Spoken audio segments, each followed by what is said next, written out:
मेरी अब तक समझ में ये नहीं आता कि उसने ऐसा बेचारी ने क्या कह दिया है जिसके ऊपर आप इतना इसका वबाल बना रहे हो। हदीस ही कही है, और हदीस के बारे में मोहम्मद बिन सलमान ने कहा है कि हदीस जो कि प्रॉफिट मोहम्मद के गुजर जाने के कई सौ साल बाद कंपाइल की गई थी, उनकी कोई ऑथेंटिसिटी नहीं होती और हम उसको इस्लाम कंसीडर नहीं करते, सोर्स ऑफ इस्लाम कंसीडर नहीं करते। ये मोहम्मद बिन सलमान ने कहा था, कितनी बार आप उसके खिलाफ तो कभी प्रोटेस्ट करके दिखाओ। कतर ने तो अपॉलॉजी, पब्लिक अपॉलॉजी ओआईसी ने मांगी है और यूनाइटेड नेशन से मुतालबा किया है कि पब्लिक अपॉलॉजी करें। उन्होंने मुस्तरद कर दिया ये जो ओहदे से हटाया गया है इस पे, और इसको जवाब इंडिया ने क्या दिया, नैरो माइंडेडनेस। ओआईसी एक तंग नजर तंजीम है, यानी 57 मुल्कों की तरफ से जो स्टेटमेंट आई वो तंग नजर मुल्क है। हालांकि 25 करोड़ मुसलमान वहां रहते हैं। बर सगीर पाको हिंद में गुज़श्ता 100 साल से इस तरह खुल के रसूल अकरम सल्लल्लाहु अलैहि वसल्लम की गुस्ताखी की जुर्रत किसी ने नहीं की थी, ना पहले ना यूरोप में होती थी, बाकी जगह होती थी।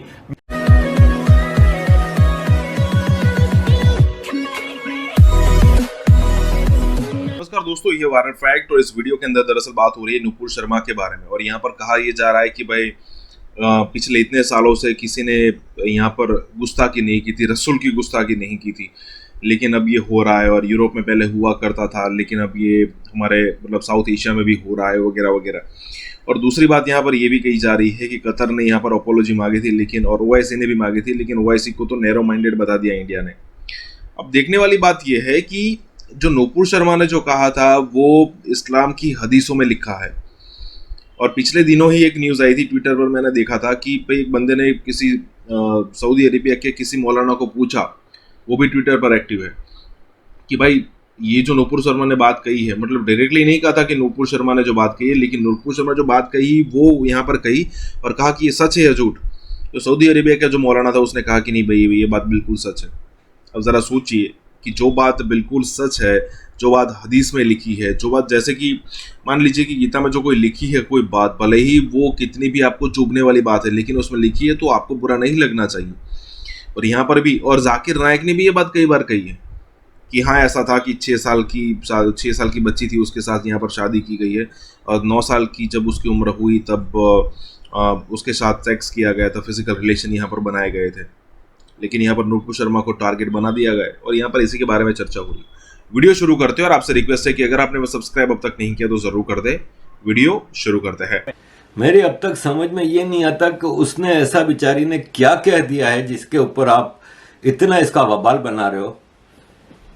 हदीस ही कही है, और हदीस के बारे में मोहम्मद बिन सलमान ने कहा है कि हदीस जो कि प्रॉफिट मोहम्मद के गुजर जाने के कई सौ साल बाद कंपाइल की गई थी, उनकी कोई ऑथेंटिसिटी नहीं होती और हम उसको इस्लाम कंसीडर नहीं करते, सोर्स ऑफ इस्लाम कंसीडर नहीं करते। ये मोहम्मद बिन सलमान ने कहा था, कितनी बार आप उसके खिलाफ तो कभी प्रोटेस्ट करके दिखाओ। ये यूज किया जाता है, जो अभी अरब कंट्रीज में ड्रामे हो रहे हैं ना, उनमें से किसी को पता भी नहीं है कि बात क्या है, बेइज्जती हुई है, ब्लास्फेमी हुई है। मसला यह है कि ये जो इस्लाम है ना, ये हमेशा खतरे में रहता है। मुल्लाओं ने, इर्रेस्पेक्टिव ऑफ किस मुल्क का मुल्ला है, अरब हो, नॉन अरब हो, साउथ एशियन हो, सब मुल्लाओं ने मुसलमानों के जहन में एक बात डाल दी है कि पूरी दुनिया इस्लाम की दुश्मन है और इस्लाम हमेशा खतरे में है।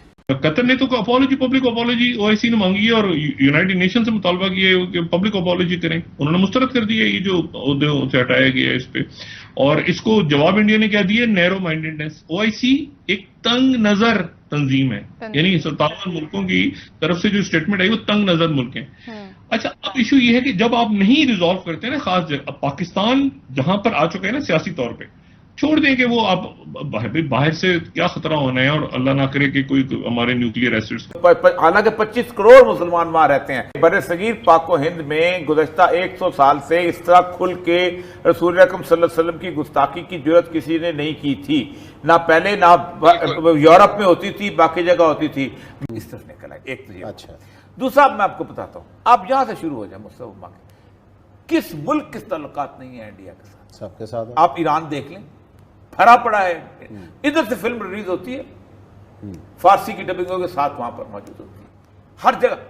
यूएई देख लें, आपने मंदिर बनाने की इजाजत दी है। रसूलुल्लाह सल्लल्लाहु अलैहि वसल्लम फरमाया क़यामत उस वक्त तक नहीं आएगी जब तक कबीला दोस्त की औरतों की स्त्री ने मंदिर के गिर्द घूमते, बुतों के गिर्द घूमते, वहां इतना बड़ा मंदिर बन रहा है। इतना बड़ा मंदिर जो है वो सिर्फ और सिर्फ वहां पर बना है जिसको अक्षरधाम मंदिर कहते हैं, दिल्ली के अंदर जमुना के किनारे, जो उन्होंने उतना पैसा लगा के वहां बना रहे हैं। और खासतौर पर रसूलुल्लाह सल्लल्लाहु अलैहि वसल्लम के उस जज़ीरा नुमा अरब में आज भी आपको पाकिस्तान के अंदर इंडियन प्रोडक्ट्स मिल जाएंगी, वाया डबई आ रही होती हैं, कुछ आ रही होती हैं। को आपको पता है कि क्या क्या कहां से क्या क्या कुछ आता है यहाँ पर। मैं जगह की नाम नहीं लेना चाहता वरना सुबह शोर मच जाएगा, लोग उस गली की तरफ चले जाएंगे। लेकिन असल मसला यह है उस्मान साहब कि ये जुर्रत कैसे हुई इस औरत का। तो 1 अरब 70 करोड़ लोगों ने सुना है और फिर चुप रहो, फिर अच्छा, खामोश अब रहो। जिस किस्म के इकदाम इंडिया में ये कर रहे हैं, हुक्मरान पार्टी कह रही है जी हमने उसको निकाल दिया, जी हमने उसको इससे ये तो कर दिया, इससे मसला तो हल नहीं देखें, होगा। आप मसला इस यह पे है अब कि- होगा क्या, लाइन ऑफ एक्शन क्या होनी चाहिए, देखिए, किस तरीके से ये आइंदा ऐसा ना हो या उसको सजा दी देखिए जिस जाए। तरह की उन्होंने ना तो माफी मांगी है नरेंद्र मोदी ने, ना किसी और किसी ने कुछ किया। असल मसला यह है कि ये इशू अब मुस्लिम उम्मा का बनना चाहिए।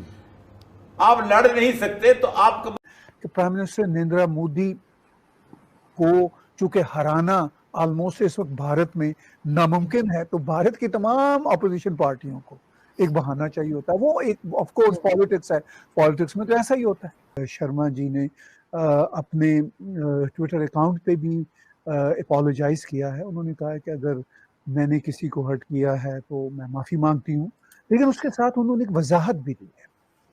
उस वजाहत में उन्होंने कहा है कि अनफॉर्चुनेटली हिंदू धर्म के खिलाफ इतनी बातें होती हैं, तो उसके रिएक्शन में एक नेचुरल है, वो कभी कभी मतलब हिंदू बहन भाई भी भड़क जाते हैं। आपने और मैंने अपनी दरसी किताबों में हमने पढ़ा हुआ है कि किस तरह हिंदू धर्म के खिलाफ नफरत का इजहार और इंसल्ट का इजहार होता है।